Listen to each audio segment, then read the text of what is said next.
ভাই ভিডিওটা উপরে টান দেবেন না, তোমাদেরকে আমি সালাম আলকি দিই, তোমরা উত্তর দেবেন আসসালামু আলাইকুম ওয়া রাহমাতুল্লাহি ওয়া বারাকাতু।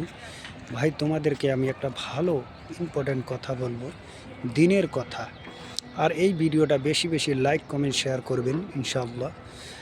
তোমাদেরকে এমন একটা কথা বলবো যে কেয়ামতের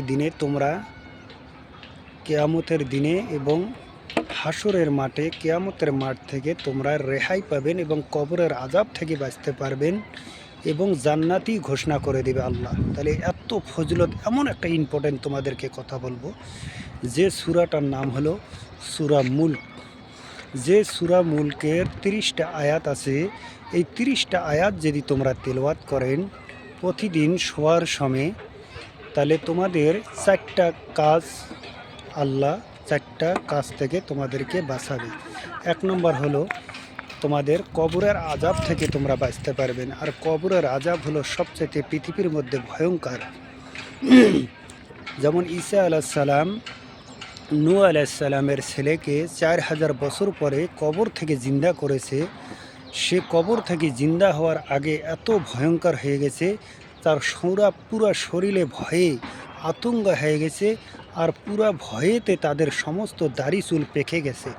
তখন জিজ্ঞাসা করছিল ঈসা আলাইসাল্লাম যে তোমার দাড়ি চুল পাকলো কেমন করে?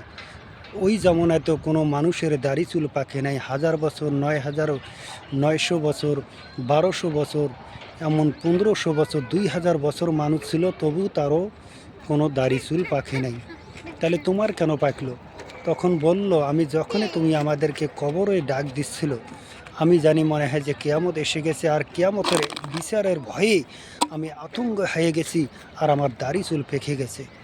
তাহলে আমরা কিয়ামতের দিন যদি থেকে বাঁচতে চাই, তাহলে আমাদের সূরা মুলকের আমার ফজিলতটা শোনার খুব জরুরি।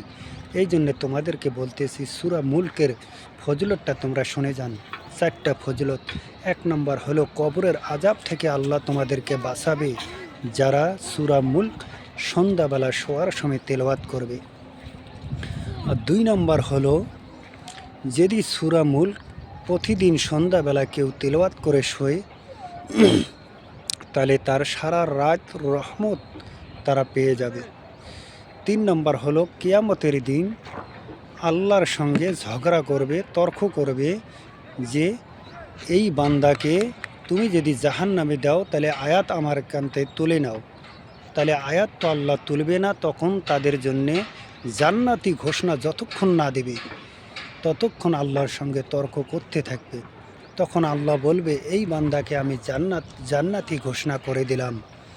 তখন সূরা মুলক বলবে ঠিক আছে আল্লাহ, তাহলে এখন থেকে আমি শান্তি পেলাম।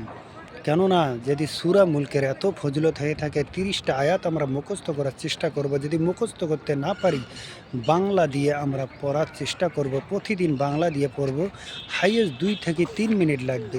তা আমরা এতটি কাজ যদি আমরা প্রতিদিন করতে পারি, তাই ইনশাআল্লাহ কবরের আযাব থেকে বাঁচতে পারবো এবং আল্লাহর রহমত আমরা পেয়ে যাব। এবং আমরা 3 নম্বর আল্লাহর সঙ্গে তর্ক করবে এবং 4 নম্বর জান্নাতি ঘোষণা যতক্ষণ না করবে ততক্ষণ আমাদের জন্যে সূরা মুলক আল্লাহর সঙ্গে ঝগড়া করতে থাকবে। যাই হোক, ভালো লাগলে লাইক কমেন্ট শেয়ার করবেন, বেশি বেশি লাইক কমেন্ট করবেন ইনশাআল্লাহ।